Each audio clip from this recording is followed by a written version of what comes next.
Hello hi. చెరువు సందువ అన్నమాట. చెరువు చందువ ఇగురు చాలా టేస్ట్గా ఉంటుంది. చూడండి ఏమండి, చెరువు చందువ నీట్గా ఉప్పును పసుపు వేసి క్లీన్ చేసుకొని పెట్టుకున్నాం పక్కన. దాంట్లో ఒక పెద్ద ఉల్లిపాయ, పచ్చిమిర్చి, అల్లం, వెల్లుల్లిపాయ, కొత్తిమీర, పసుపు, కారం, ఉప్పు, మసాలా అవన్నీ మామూలు.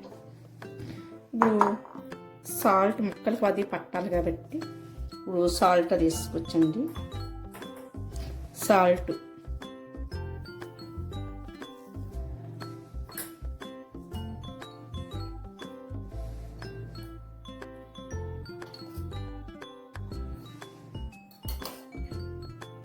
పసుపు ఎక్కువ పడుతుంది నీసు కూరల్లో. ఎక్కువ వేసుకుంటే మనకి స్మెల్ అనేది నీసు వాసన ఎక్కువ రాదండి, చాలా బాగుంటుంది. చూడండి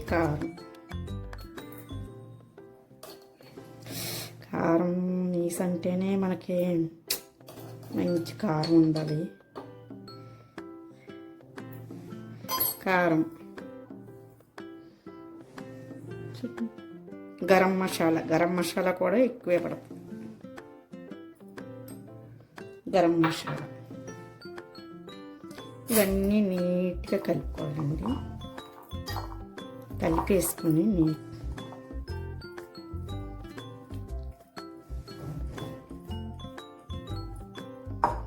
చక్కగా ఇవి కలిపేసుకొని మనం మూత పెట్టేసుకొని ఒక పావు గంట అలా ఉంచేస్తే మనం ఈ లోపలని చూడండి మనం మిక్సీ చేసుకోవాలి.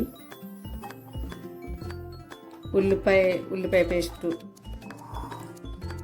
అల్లం, ఉల్లిపాయ పేస్టు చేసుకుని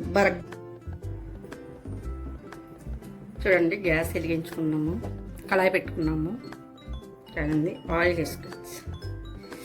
చేపల కూర ఎక్కువే పడుతుందండి. చేపల కూరకి మంచిగా నువ్వుల నూనె వేసి వండితే చాలా బాగుంటుంది.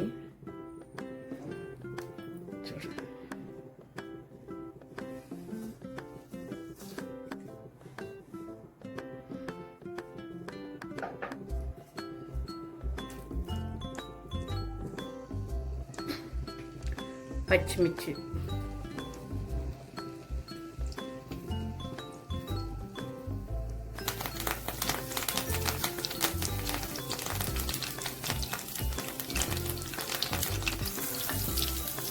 ఉల్లిపాయ, అల్లం వెల్లుల్లి,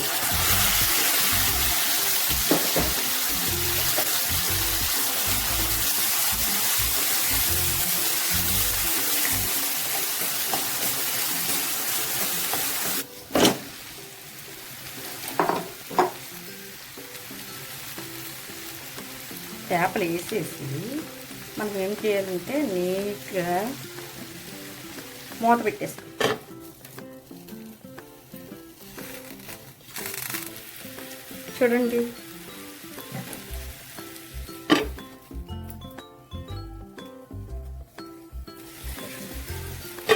చూడండి చేప కలర్ మారింది. ఇప్పుడు మనం నీట్గా వాటర్ వేసేసుకోవాలి. ఇగురు కాబట్టి వాటర్ వేసుకోవాలి.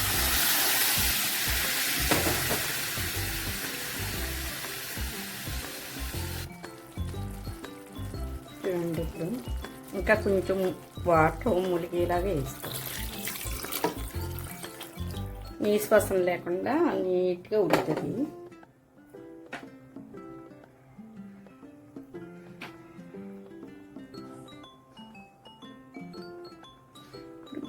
గసగసాల పొడి అండి, కొత్తిమీర. ఇప్పుడు గరిటె పెట్టకూడదండి ఇస్తారని, గరిటె పెట్టకుండా చక్కగా నీట్గా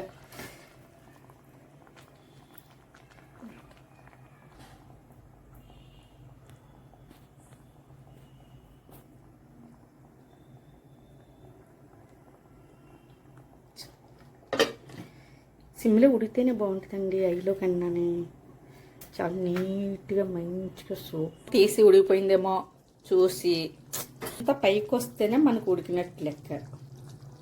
దానివలన టేస్ట్ చూసుకుని సాల్ట్ ఏమన్నా పడినా చేసిన కారం పడినా ఇప్పుడే వేసుకోవాలి. మళ్ళీ తర్వాత ఉడికిపోయిన తర్వాత బాగోదు.